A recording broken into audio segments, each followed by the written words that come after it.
बिस्मिल्लाहिर्रहमानिर्रहीम। अस्सलामु अलैकुम नाज़रीन, उम्मीद करते हैं कि आप सब खैर आफियत से होंगे। प्रोग्राम देख रहे हैं हमारे नौजवान, और हमारे नौजवान में हमारी कोशिश होती है कि हम हर रोज़ एक नए पैगाम के साथ, एक नए प्रोग्राम के साथ और एक ऐसे नए मेहमान के साथ हाजिर हों जो कि मुख्तलिफ शोबों में पाकिस्तान की खिदमत में जो हैं वो सरगर्म हैं। इसके साथ साथ पाकिस्तानी कौम के लिए बाइस फ़ख्र हैं, पाकिस्तान के लिए बाइस फ़ख्र हैं। और हम दिन ब दिन जब मैं सर्च आउट करता हूँ कि किन मेहमानों को बुलाया जाए, तो ऐसे ऐसे शाहकार नज़र आते हैं, ऐसे ऐसे हीरोज़ नज़र आते हैं जो अपनी अपनी फील्ड में मुल्क व कौम का फ़ख्र हैं, जो मुल्क का मान है, जो पाकिस्तान की पहचान है। और आज के मेहमान जो हैं वो इसी जो हैं वो एक आप समझ लें कि इसी फहरिस्त का एक हिस्सा हैं कि जिन्होंने पाकिस्तान का ना सिर्फ नाम रोशन किया और मुस्तकबिल में पाकिस्तान और इस धरती का सर फ़ख्र से बुलंद करने का अज़्म लिए हुए हैं। और ना सिर्फ हम कहते हैं कि ख़वातीन जो हैं वो किसी से कम नहीं, और पाकिस्तानी ख़वातीन की अगर बात करें तो यकीनन हर शोबे में आपको ख़वातीन नज़र आएंगी और अपनी खिदमत अंजाम कर दे रही होंगी। आज के इस प्रोग्राम में आज हम बात करेंगे ख़वातीन के हवाले से, और ख़वातीन जो हैं वो स्पोर्ट्स यानी कि खेलों के मैदान में किस तरह हैं। आज हमारे साथ मेहमान होंगी सनम इकबाल, और सनम इकबाल से आज हम बात करेंगे और उनसे पूछेंगे, जो कि नेशनल प्लेयर हैं टेबल टेनिस की। हम चलते हैं सनम इकबाल की तरफ से। अस्सलाम वालेकुम, कैसी हैं आप? ठीक हैं, खैरियत से हैं? क्या चल रहा है आजकल? वैसे बहुत कम कहा जाता है कि रावलपिंडी इस्लामाबाद में बहुत कम ख़वातीन हैं जो कि स्पोर्ट्स और खेलों के मैदान में हिस्सा लेती हैं। कैसे शौक़ हुआ कि मैंने टेबल टेनिस में जाना है, और नेशनल प्लेयर तक का एक सफ़र है आपका, और माशाल्लाह 7 सालों से आप ये कर रही हैं। शौक़ कैसे हुआ? जब मैं स्कूल में थी, I was in 10th class, तो ऐसा था कि हमारे स्कूल में तो गेम्स होती रहती हैं। तो जब हम लोगों से ये पूछा गया कि किस किस ने गेम्स में पार्टिसिपेट करना है, अच्छा। तो हमारे टीचर थी, एक स्पोर्ट्स टीचर ही थी, तो उन्होंने मुझे देखते साथ ही बोला कि इसको मैं टेबल टेनिस में लूँगी। अच्छा। हाँ, उन्होंने मुझे देखते साथ ही आपको आया करती थी टेबल टेनिस? नहीं, मुझे पता ही नहीं था। तो मुझे बोला कि ये टेबल टेनिस के लिए लड़की ठीक है, तो उन्होंने मुझे फ़ौरन से ना टेबल टेनिस के लिए सेलेक्ट कर दिया। अब मुझे रैकेट भी नहीं चलाना आता था, तो फर्स्ट टाइम जब मैंने रैकेट टेबल पे खड़ी हुई तो ऑटोमेटिकली बॉल चली गई टेबल पे।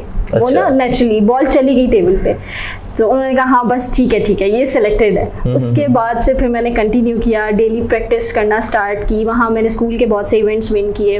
फिर उसके बाद जब वहाँ एक कोच आए एक दिन, तो वैसे ही नेशनल प्लेयर थे वो भी, तो वो कोच आए, फिर उनसे मेरी बातचीत स्टार्ट हुई। तो उन्होंने बोला कि मैं ना आपको नेशनल लेवल पे लेके जाऊँ। ठीक है।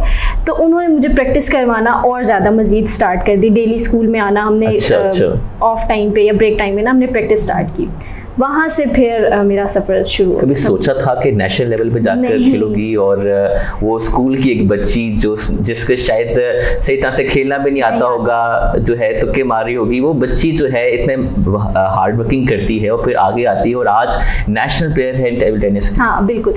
मुझे इवन घर वालों से प्रॉपर परमिशन नहीं थी। मैं स्कूल में छुप के खेला करती थी, मतलब ब्रेक टाइम पे बहुत टाइम, मतलब मुझे ना घर वालों से डांट पड़ती, और इवन कभी कभी मामा जाती थी और मेरी बड़ी सिस्टर थी कि नहीं खेलना तुमने, इसको स्टडीज की तरफ लेके जाए, नहीं खेलने देना। लेकिन मैं खेलती थी।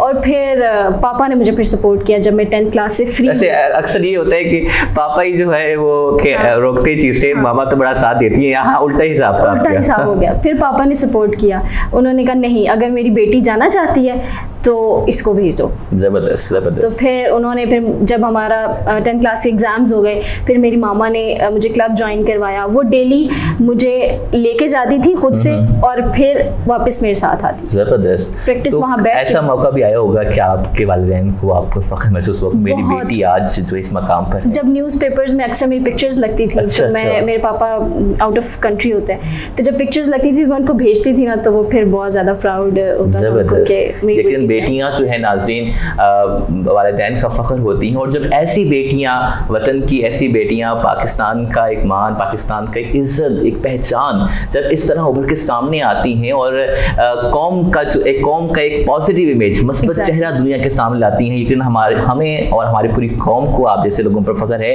तो अचीवमेंट्स के हवाले से बताइएगा। अचीवमेंट्स, हाँ, ऐसा हुआ कि ऑब्वियसली स्कूल लेवल पे हमने बहुत से विन किए इवेंट्स। फिर उसके बाद हमने डिवीजनल डिवीज़न भी खेला, इंटर डिवीज़न में विन किया मैंने फर्स्ट सेकंड आते आते। फिर उसके बाद नेशनल लेवल पे हमने बहुत मेहनत करने के बाद, बहुत ज़्यादा मेहनत करने के बाद, कोविड से पहले हमने एक नेशनल लेवल विन किया था 2019 में चारसदा में, और उसके बाद वापस आकर हमने दोबारा इंटर यूनिवर्सिटी स्पोर्ट्स फिस्टा वो भी मैंने विन किया था। और फिर उसके बाद ऑटोमेटिकली कोविड की वजह से सब गेम्स बंद हो गई थी। और हम सबका कोविड-19 में क्या सूरत हाल रही, किस तरह से कंटिन्यू रखा आप लोगों ने? कंटिन्यू बस लाइट सा, कभी अगर क्लब खुल गया या स्कूल में जहाँ जॉब कर रहे हैं जो भी, वहाँ पे हल्का फुल्का खेल लिया, तो क्योंकि इवेंट्स तो हो नहीं रहे थे ना कोविड की वजह से, तो इवेंट्स वहाँ से स्टॉप हो गए। दोस्तों में और कितनी क्लास फेलोज में तो बड़ा होता होगा यार, नेशनल प्लेयर है टेबल टेनिस की, और स्कूल कॉलेजेस में तो बड़ा आपके साथ होगा जो है इज्जत मिलती होगी और बहुत से लोग कदर करते होंगे। तो इसको किस तरह देखते हैं अपने दोस्त में उनका क्या रिस्पांस होता है आपके लिए? रिस्पांस ऑटोमेटिकली जब आपको एक डिफरेंट फील कराया जाता है ना कि हाँ ये तो नेशनल प्लेयर है, तो आपको अच्छा लगता है कि एक चीज़ से आपको, आपका प्रोफेशन है ना, आपका पैशन है, तो आपको अगर उस चीज़ से जाना जाता है ना तो आपको खुद से ही प्राउड होता है कि यार यस ये। अच्छा, हमारे माशरे में एक बड़ा एक है कि ख़वातीन बहुत कम आगे निकल पाती हैं, और इस फील्ड में खेलों के उसमें तो लोग भी बड़े हैरान होते होंगे आपको देख के कि यार एक प्लेयर है, नेशनल प्लेयर है टेबल टेनिस की, वो भी लड़की है। तो इसको आपने किस तरह से देखा और क्या क्या रिस्पॉन्स मिला लोगों की तरफ से इस चीज़ का? नेगेटिव भी मिला और पॉजिटिव भी मिला। ऑब्वियसली नेगेटिव इसलिए मिला कि बहुत सी फैमिलीज, हमारा पाकिस्तान है, बहुत सी फैमिलीज इस चीज़ को एक्सेप्ट नहीं करती। तो इस चीज़ को मैंने इसलिए अपनी हिम्मत वहाँ से बांधी जब मेरे बाप ने बोला कि नहीं मेरी बेटी है ये करेगी, तो वहाँ से मैंने उन नेगेटिविटीज को पीछे रखा और मैंने उनका लिया कि नहीं, उन्होंने मुझे बोला हुआ है तो मैंने कंटिन्यू करना है। यहाँ तक पहुँचाने में सिर्फ मेरी मामा, मेरे बाबा और मेरे कोच का सबसे ज़्यादा हाथ है। सबसे नहीं कि असातिज़ा और वालिदैन की जब दोनों की मुश्तरका मेहनत, दुआएं और उनकी कोशिशें हों तो यकीनन कामयाबी मुकद्दर बन जाती है। नाज़रीन, एक छोटा सा ब्रेक लेंगे और ब्रेक के बाद आएंगे और पूछेंगे सनम से कि आखिर उन्हें इस फील्ड में रहते हुए किन मुश्किलात का सामना रहा और किन किन मुश्किलात का उन्होंने सामना किया और अब आइंदा वो आगे क्या करने जा रही है। छोटे से ब्रेक के बाद हमारे साथ रहिएगा।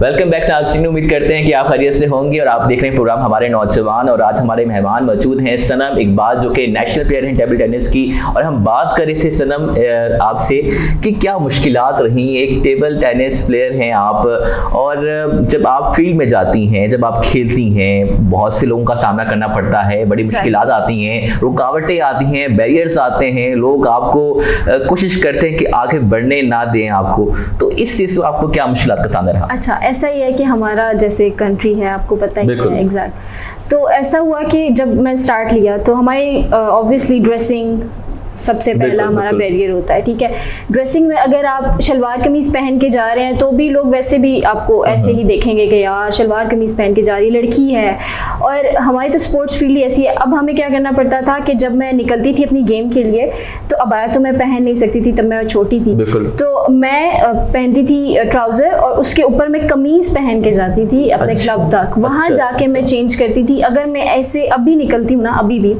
तो फिर मैंने उस चीज़ को पॉजिटिव ही लिया। मैंने कहा नहीं, जब करना है तो करना है, अब मैं इसी ड्रेसिंग में निकलती हूँ।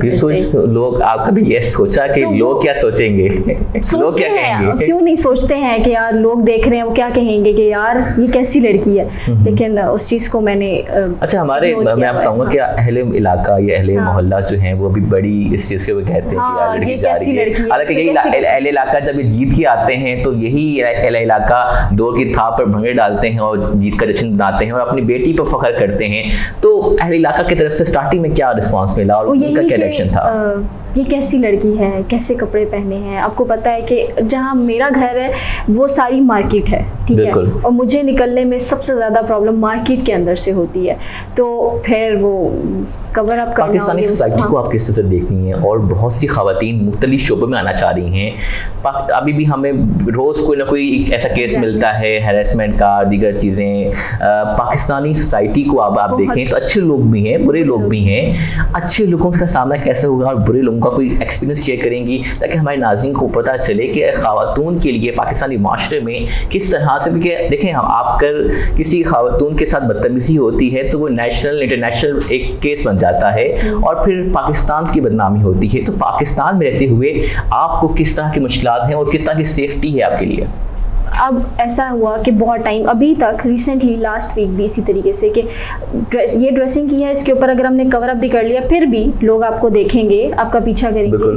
बहुत बार ऐसा हुआ, अभी तो मामा ने साथ जाना आना छोड़ दिया, तो लड़कों का पीछा करना, अच्छा ऐसे रोड्स क्रॉस करके आना और पीछे करना, वो तो चलो मेरा एक एक्टिव माइंड है, मेरी नज़र ऐसी है कि मुझे पता चल जाता है, लेकिन स्टिल मुझे अभी तक मतलब जैसे कहते हैं ना हैरासमेंट का डर वो ज़रूर होता है माइंड के अंदर। तो वो लोगों का पीछा करना, लोगों का बाइक्स पे पीछे आना, इस तरीके से लड़कों का, इवन बड़े आदमियों का, लड़कों ने नहीं बड़े आदमी जो अंकल टाइप होते हैं उन्होंने बहुत पीछा किया और बहुत ज़्यादा इस तरह के अच्छे लोग भी मिले होंगे आपको? अच्छे लोग भी बहुत मिले हैं। कोई एक्सपीरियंस शेयर करेंगी? अच्छे लोग, जैसे हम कहीं जा रहे हैं तो अच्छा आप क्या करती हैं, ये करती हैं, ओ माशाल्लाह माशाल्लाह, अच्छा आप ये भी करती हैं। जैसे जब हम बताते हैं ना हम नेशनल प्लेयर हैं, हम ये काम कर रहे हैं, हमने ये विन किया, तो बहुत प्राउड होता है कि यार वो कहते हैं अच्छा हम भी चाहते हैं ऐसे करना, आप हमसे कोई वो अच्छे लोग हैं। जहाँ हम बात है हर माशरे में हर जगह अच्छे और बुरे लोग होते हैं। आप बंदे के ऊपर डिपेंड करता है कि वो इन हालात का मुकाबला करे और इन मुकाबलों से जो है इन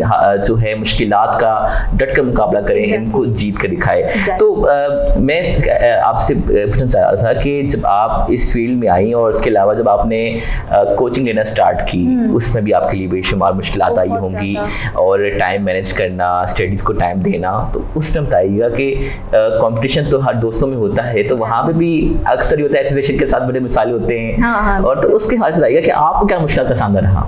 स्टार्ट में ऐसा हुआ था कि मुझे जो कोच मिले थे, ठीक है, उन्होंने मतलब थोड़ा सा मुझे खिलाया और यहाँ नेशनल लेवल तक में आई, लेकिन फिर बीच में उनकी जैसे कहते हैं ना कि जिस बंदे की नीयत ठीक ना हो या कुछ इस तरीके से, वो नीयत का ख़राब होना, और लकीली कि मेरी माँ का मेरा साथ होना उस टाइम मेरे लिए बहुत सपोर्टिव रहा। अगर वहाँ मेरी माँ साथ ना होती तो शायद मैं आज उन लड़कियों में होती जो उनके हत्थे चढ़ के किसी और वे में जा चुकी हैं। ठीक है, मेरी माँ का साथ होना मेरे लिए एक बहुत पॉजिटिव रहा कि मैं यहाँ इस मुकाम पे बैठी हुई हूँ आज।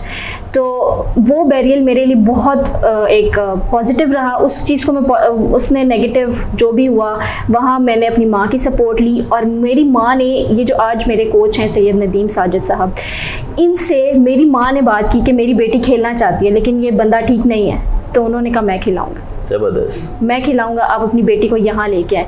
मैं उनसे कोचिंग लेती रही, 5 साल 6 साल हो गए मुझे उनसे कोचिंग लेते हुए, लेकिन सीरियसली आज तक उन्होंने कभी मुझसे पैसों की डिमांड नहीं की।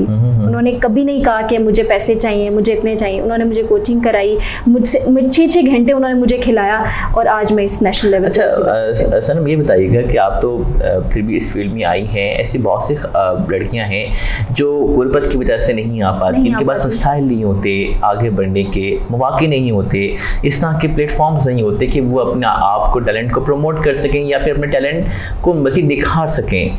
तो उसमें उसमें क्या आपको मुश्किलात पेश आई? कभी कैसा हुआ कि ये चीज़ ख़रीद नहीं सकें या फिर उस तरह के वसाइल ना हुए, प्लेटफॉर्म नहीं हुए, इस हवाले से कोई मुश्किलात पेश आई आपको? ऐसा होता है, बहुत टाइम पे ऐसा होता है, लेकिन मैंने आपको जैसे बताया हमारे कोच की वजह से होता है। लड़कियों के पास पैसे नहीं होते, लड़कों के पास भी इवन पैसे नहीं होते, वसाइल नहीं होते, तो वह ऐसे लोगों के हत्थे चढ़ जाती हैं जैसे कि हमारे पहले थे। ठीक है, उनके हत्थे चढ़ गए, वो रॉन्ग वे पे चढ़ गए। लेकिन हमारे पास भी पैसे उस तरह वसाइल नहीं थे जिस तरीके से, मतलब हम लड़कियां थी, छोटी थी, घर वालों से उस तरह 15-15, 20-20 हज़ार की डिमांड नहीं कर सकते थे, लेकिन हमने की और हमें मिला। तो हमें भी समटाइम्स पैसे नहीं मिले थे, तो हमने भी कंटिन्यू किया। और ये जैसे मैं कोच की बात कर रही हूँ, इन्होंने हमेशा ही उस प्लेयर को प्रमोट किया है जिसके पास वसाइल नहीं थे। बिल्कुल। अच्छा, हम देखते हैं कि अक्सर एसोसिएशन जो है ना वो एक विलन का किरदार अदा करती है, तो उसमें आप बहुत सी चीज़ें आपको आगे बढ़ने से रोकती हैं, आगे आपको बहुत से मुकाबलों में हिस्सा लेने में रोकती हैं। तो इस तरह की मुश्किलात जब आपके सामने आती हैं तो उस तक क्या दिल टूट जाता है। तब जब देखा जाता है ना कि एसोसिएशन है और फिर वो हमें सपोर्ट नहीं कर रही है, कुछ इस तरह पे दिल टूट जाता है। मेहनत पे जैसे पानी नहीं हो जाता, ऐसे हो जाता है कि यार, फिर बंदा कहता है कि नहीं बस इनफ हो गया।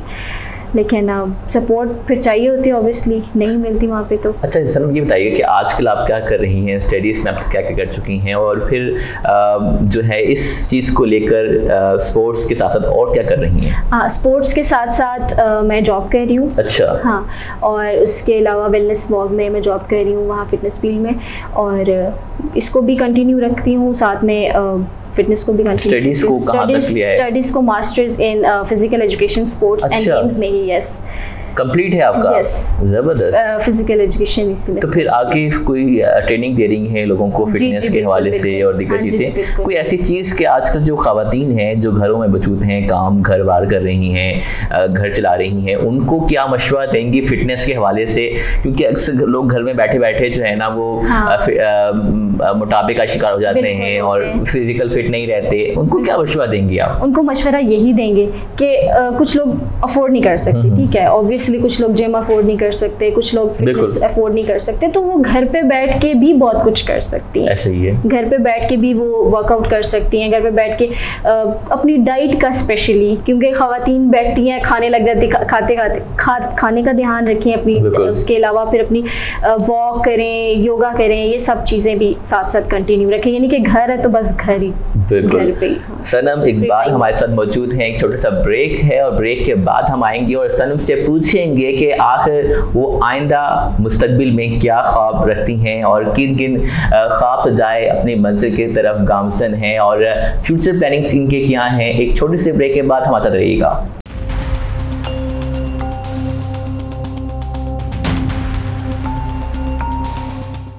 वेलकम बैक नाज़रीन, उम्मीद करते हैं कि आप खैरियत से होंगे। प्रोग्राम देख रहे हैं हमारे नौजवान, और आज हमारे साथ पाकिस्तान की एक ऐसी बेटी हमारे साथ मौजूद है, एक ऐसी मेहमान, एक ऐसा हीरो, एक ऐसा किरदार और ऐसी पहचान जो कि यकीनन इस धरती को फ़ख्र है अपने ऐसे लोगों पर, अपनी ऐसी बेटियों पर। और यकीनन जब हम बात करते हैं कि हमारी माएँ, बहनें, बेटियाँ, कौमों की इज्जत तुमसे है, तो सनम इकबाल हमारे साथ मौजूद हैं। सनम, हमने बात की आपकी मुश्किलात के हवाले से, अचीवमेंट्स के हवाले से, स्टडीज़ के हवाले से, आपके मुख्तलिफ जो मुश्किलात पेश आए उस पर भी हमने बात की हैं। इसके अलावा करियर के हवाले से बात की है। अब आइंदा फ्यूचर में क्या प्लानिंग्स हैं, क्या करना चाहेंगे आप?